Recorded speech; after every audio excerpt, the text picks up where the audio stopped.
Good morning, children. My name is Elizabeth K. Philip, PGT English from Kendriya Vidyalaya Hebal, Bangalore.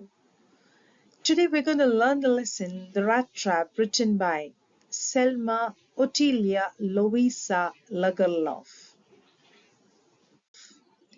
Selma Ottilia Louisa Lagerlof was born on 20th November 1858 at Morbacka, Sweden. She died on 16 March 1940. She was a Swedish author and teacher. She published her first novel, Gustav Berling's Saga, at the age of 33. She was the first woman to win the Nobel Prize in Literature in 1909. Let us have a look at the geography of Sweden. Sweden is located on the Scandinavian peninsula in northern Europe. It is the fourth largest nation in Europe. It is divided into four geographical areas. Norrland, it's a mountainous area. Småland, Lake District. Småland, heavily forested area. And Skåne, the fertile, densely populated plains. Vemland, the place where the action takes place. Vemland is a place in western Sweden. It was a well-forested region, rich in iron ore. It became an important center for Sweden's iron, lumber, and paper industries. Factories called ironworks, where iron was smelted and heavy iron goods were produced, became a powerful force in local economy. Many farm families were displaced by the growing industry and some lives reduced to poverty. The changes that occurred in the lifestyle, let's have a look at it. Large estates were also part of the ironwork communities. With the advent of ingot steel in the 19th century, it was profitable to process ore from mines from other countries, leading to a structural crisis in iron industry in Sweden. This crisis also affected the day-to-day lives of many people in Sweden.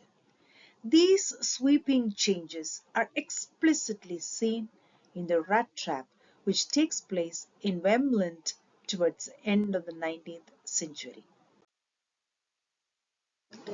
Let us enrich our vocabulary. Let us have a look into the few difficult words. Peddler. A person who sells things from place to place is called a peddler. Anvil.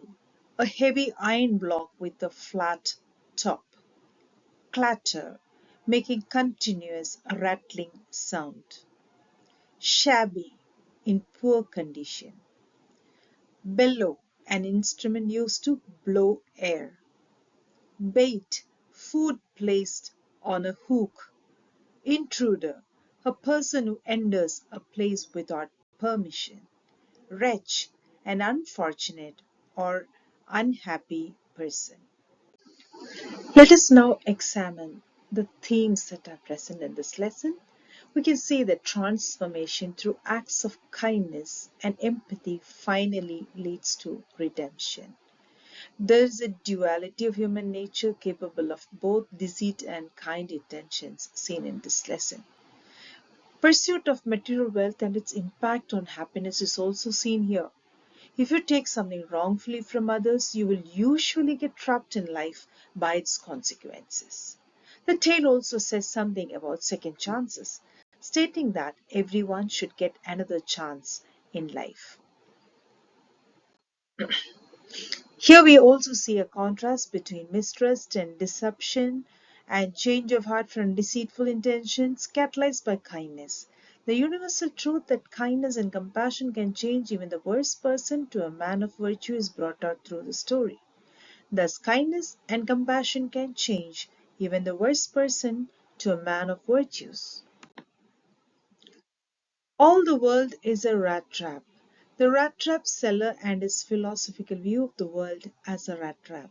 Now, the rat trap is the story about a man who is a peddler. He has a pessimistic attitude towards the world. The entire rat trap theory is that life is one big rat trap. The idea gives a philosophical touch to the lesson, and the rat trap seller can be called a philosopher. Just like the rat trap lures in rat with baits like cheese, rinds, and pork, the world lures poor people with its riches and pleasures of life. The moment it touches it, just like the rat trap, the world closes in on him with no scope of escape. One cold evening, he reached a cottage to ask for shelter. An old crofter lived all alone in that cottage, and he took in the peddler. The crofter needed company, so he welcomed the peddler. He gave him hot food and even tobacco to smoke. They talked and played cards. The peddler learned that the crofter earned money from selling milk of his cow at the creamery. He confided that he earned 30 kronas the previous month, and when the peddler looked at him with disbelief, he showed him the money and kept it back in the pouch on the window frame. The peddler left the next day, but after the crofter left his cottage, the peddler returns to steal the pouch of money. The peddler comes across trust and hospitality in the crofter's house. He also encountered his own disability to resist stealing from someone who trusted him, like with even the most personal secrets, like where he kept his savings.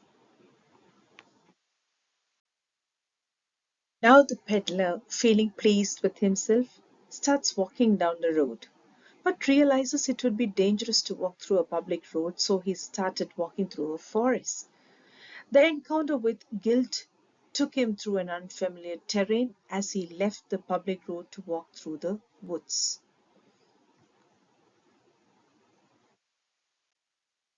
He reaches an iron mill for shelter. The master smith and his assistant allows him, as it was not unusual for poor tramps to seek shelter there.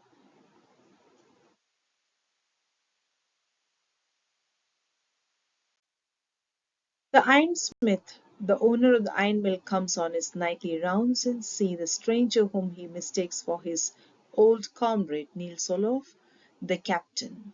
He invites him home, but the tramp refuses to go to the manor. The ironmaster left, but entrusted his daughter Edla, who had better persuasive powers, to bring him home. Edla was quick to notice that the man was guilty of something, as she saw fleeting fear in his eyes.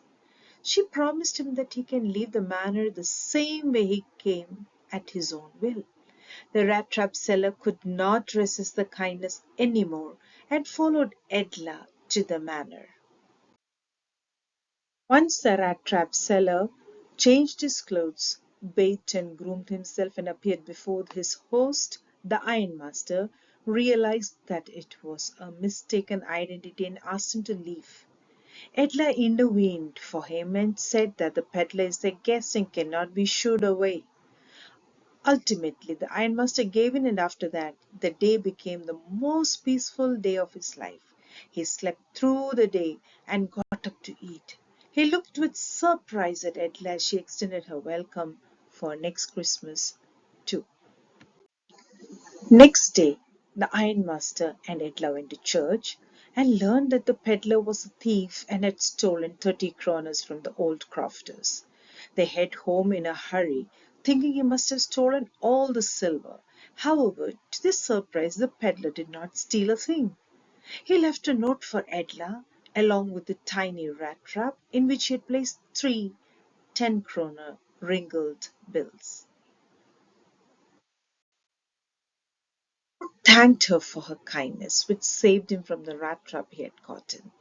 He thanked her for raising him to the level of a captain, so that he could also behave as dignified as a captain. Thus he signed himself as Captain von Stall. Most importantly, he requested her to return the crofter's money. Thus, parting with the rat trap, he parts with his old ways, and by parting with the 30 kronas, he parts with the guilt and walks out changed and guilt free to lead a new life. Let's have a look at the character sketch. The rat trap peddler, the protagonist, he was cynical, he was opportunistic, he was not rigid with his beliefs, he was willing to change, he was philosophical. The ironmaster was hard-working, ambitious, with less persuasive skills, a good friend who would do anything for his friends, loved his daughter and listened to her stand and became a good host for the sake of his daughter. The ironmaster's daughter is an epitome of kindness and goodness, had genuine compassion, was a keen observer, stood by her promise, and interceded for the rat trap seller.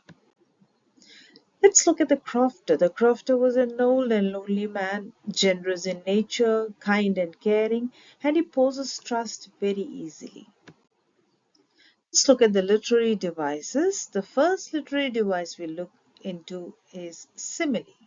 A simile is a comparison between ideas or two objects using the word like or as. Example, the whole forest with its trunks, branches, its thickets, and fallen logs closed in upon him like an impenetrable prison from which he could never escape. Here we can find that the forest is being compared to a prison. Metaphor. A metaphor is the comparison of ideas without the use of connecting words like or as. Example, the whole world with its land and seas, its cities and villages was nothing but a big rat trap. So we have here the world being compared directly to a big rat trap. Imagery. Imagery is the use of virtually descriptive language in literary works. There are many instances of imagery used in the description of the expansive Swedish landscapes seen by the peddler on the road. The crofter's little grey cottage is set amidst the rural setting. The Ramsjo ironwork is alive with all the sounds of the forge and provides an industrial image which merges with the sounds in the backdrop. The waterfall, the sharp wind, the varied sounds from the natural pastoral setting. Allegory. An allegory is a literary device that can be interpreted to reveal a hidden meaning, typically a moral or a political one. For example, the peddler has come to the conclusion that the whole world is like a rat trap and it never existed for any other purpose than to set baits for people. Well, the next literary device is symbolism. Symbolism is using symbolic figure to convey an idea. You have two examples here. The first example, the crofter's cow symbolizes the crofter's economic status and subsistence, that is his minimal livelihood. It also symbolizes support. Second example, the signature. The signature which the rat trap seller puts at the end of the note as Captain Wonstall is symbolically standing for a new identity and a personal transformation. Irony. An irony is a deliberate contradiction of the intended situation. We have two types of irony here. One is a situational irony and the other one is a dramatic irony. Let's have a look at the situational irony. First of all, the peddler falls into the very trap he thinks about at the beginning of the story. Dramatic irony, when the ironmaster mistakes the peddler for his old army friend, the reader is aware that the peddler is not Captain Von Stall. So that is dramatic irony.